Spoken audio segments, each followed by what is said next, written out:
Hey everyone, I'm just finishing an article that I'm writing for a German blog on the topic on why you should start without an office. If you're starting out as a founder now and you're starting your startup, do not even think of having an office. COVID right now doesn't really make it easy to have an office anyway. And even if COVID wasn't here, there's so many reasons not to have an office. I'll mention just a few here. Number one, if you build your company remote first, that means you can hire from a much larger talent pool from the very beginning. Instead of just being able to hire from Zurich, Berlin, London, or Warsaw, you can now hire from all these cities, plus about another 100 cities, which will 10x or 100x your talent pool from the beginning. And as we all know, team is the most important thing at the beginning. So this gives you a competitive advantage over anyone that still has an office and is only able to hire from one specific place. Number two, growing costs. If you have an office, there's always going to be one of two problems. Either your office is going to be too big or it's going to be too small. If it's too big, it means you're paying for unnecessary space and workspaces, and you're spending money on something that doesn't give you anything in return. And if you've outgrown your current office, then you're probably stressed about finding a new office and figuring out how big it should be for the next step of growth. Plus, your employees are probably not going to like working from an office that is hot, that is too cramped. And so most of them are probably going to ask to work from home or a co-working space anyway. So why not go with that by default? And then number three, the biggest criticism that I hear about not having an office is how do you build a team culture if you don't see one another every single day? And how do you build trust in your team if you don't see one another frequently? Well, for me, trust and culture are not things that are strictly tied to seeing one another in person. But I'll tell you what I think helps you build a culture. Often this comes as kind of a package deal when you have an office. And I think building trust and culture comes from seeing the person behind the employee. What do I mean by that? Well, if you're remote, it's very easy to only talk about work. On Slack, on Zoom, it's very easy to have work calls and then say bye and that's it. Maybe at the beginning of a call you'll ask, how are you?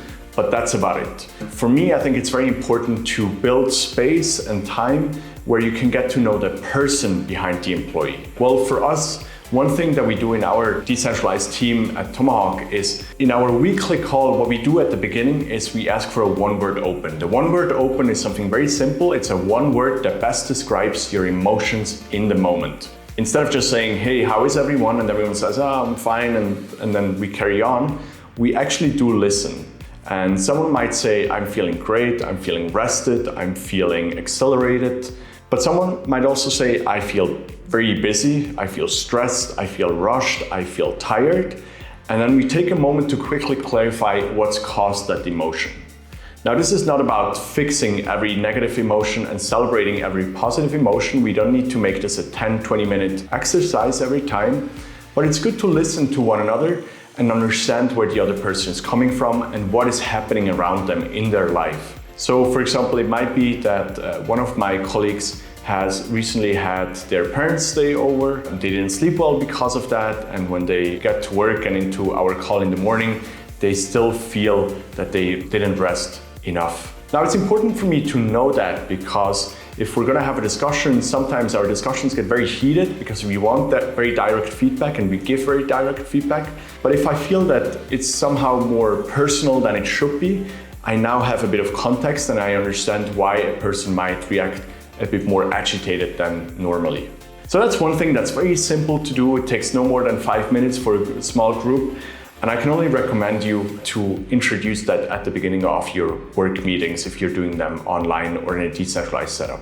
Another thing that we really like to do is trivia, games, quizzes, riddles, and I'll go into that a bit more in a future episode. But the reason why we like to do this is because we then talk about anything but work. We talk about what movies someone likes, we talk about what their weekend plans are, and so on and so forth.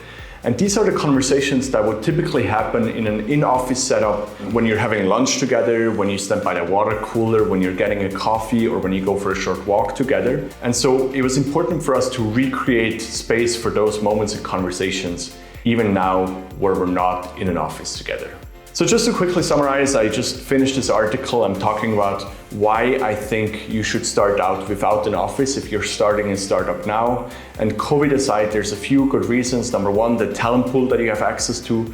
Number two, the growing pains go away and it doesn't take your time as a founder to constantly find a new office that's either understaffed or overstaffed. And then number three, trust and culture is not something that needs to happen in an office. You can also build it remotely, but you need to know how. One of the techniques that we use is this one word open, where we consciously listen to one another and figure out how each and every one of us is feeling.